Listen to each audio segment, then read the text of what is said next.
Four-star wide receiver out of Oregon, Darrius Clemens, has committed to Michigan, signed his letter of intent here on signing day. Another one that came down to the wire for the Wolverines, but he ends up a part of this 2022 Michigan class that is really, really finishing with a bang.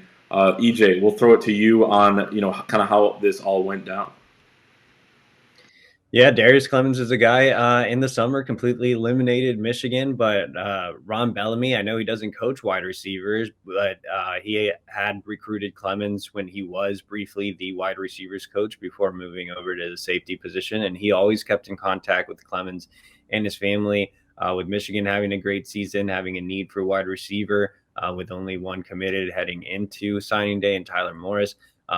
Michigan continued to, keep in contact. Bellamy was always there, and Josh Gaddis got more and more involved as Clemens made a weekend official visit to Michigan. I think the Wolverines sold him on, everything from the academic advantages to coming back home. Clemens is originally from Lansing. He's actually a childhood friend of Andre Anthony.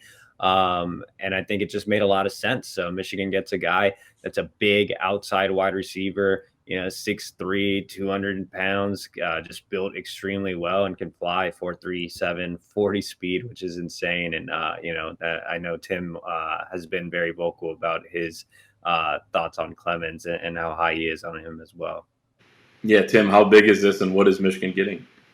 Yeah, it's big. I mean, even before I got to the Michigan beat, Clemens is a guy I've been banging a drum for. I think every recruiting service has him underrated. I mean, you just look at the measurables paired with the speed, paired with, the body of work that's on film. There's ample room for him to grow. He's going to continue to fill out and continue to get more physical as a wide receiver, as his frame continues to fill out.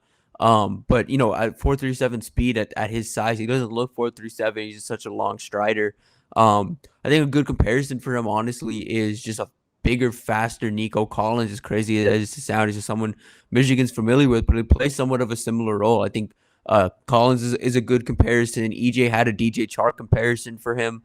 That one's really close as well. I think he's a little more built than Chark ever is going to be. And I think that's going to allow for potentially an even higher ceiling just because he can play a little more physical than Chark can. But I really think this is a massive land for Michigan. It gives them something on the roster they don't currently have at the receiver position. Is a guy that can stretch the field, but he can also out jump you for the ball.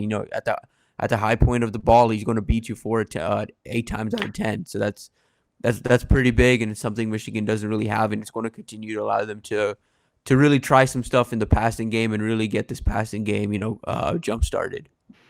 Yeah, definitely. The Michigan offense has been very good this year without that.